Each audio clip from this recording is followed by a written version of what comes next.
Lance asks a question. Can you discuss the periodization of easy strength?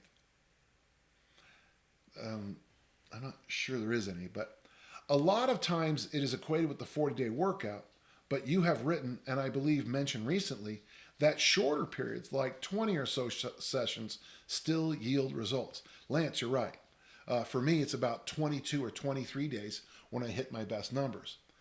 But I would stick out those next 17 or 18 workouts because it was a 40-day program. This is one of the reasons I struggle with people who talk about peaking and peaking in performance, not peeping or peaking.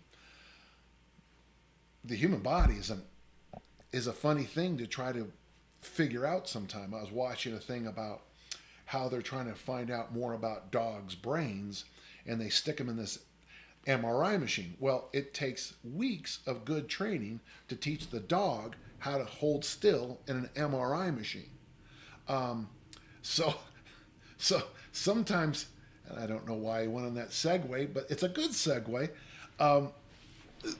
If we can't figure out why dogs are happy when you offer them a hot dog, well, try to figure out why someone hits it perfectly at the World Championships or the Olympic Games. With all the time and energy and preparation they have for something like the Super Bowl, people still make outstandingly stupid errors. So I'm not sure why at about 20, 22 days I seem to peak out, and yet a lot of other people take them other times. Is there a minimum threshold one needs to cross to benefit before changing programs? Is there a minimum? Oh, I mean like a standard. Is there a standard before you change programs? If you are an elite athlete and we're preparing for something, one of the first things I'll do is I'll try to find what are some standards for performance in your field. The Finns, Finland, they have a very interesting set of numbers. For example, their jumpers, which is the pole vault, the high jump, the triple jump, and the long jump, they expect all of their jumpers, and these guys weigh, I'm using pounds here, I hope that's okay. These guys weigh 165 pounds, but they expect them to snatch 200, clean 300, and squat 350. So if I was working with the Finnish jumpers, one of my goals in their first couple of years I'm training them is to drive those numbers up to those standards. And then after that, spend as little time as we need to get back to those standards and then go to other kinds of training. So your question is good, and it ties us back to the minimalism question in a way, but what's the least amount I can do to get to that area that I need?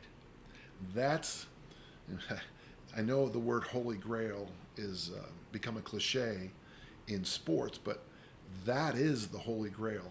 What's the least amount I can do to get the most from my training? And then you ask, is there a point of diminishing returns when one should really change it up? Yeah, absolutely. And if you read my work, I'll constantly go and I'll say something like, more is not better, more is just more. Part of the job of the coach and the smart athlete is to realize that we keep doing this with this movement, but we're not getting better. My famous story about being told at this place over in Colorado Springs that I need to get my squat up. I didn't like back squats. I squatted, I could, Vasily Alexiev, the great Soviet weightlifter, said you only need about 20 kilos more or 10 kilos more than your best clean and jerk. At the time, I was clean and jerk on 385, so I figured, 405 is plenty. Well, they told me I was wrong. I got my squat up to 605 for 3, and my performance in the discus went like this. So I looked good in the weight room, looked bad in the ring. So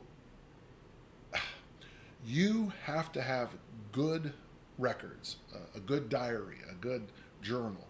You have to have some experience with others, and then you have to just sit back sometimes and just say, I'm doing this and this and this more and more and more, and I'm not getting my result. And it's okay to do that a couple of times, but if you do that 20, 25 years in a row, we need to have another discussion. Okay? Good question, Lance.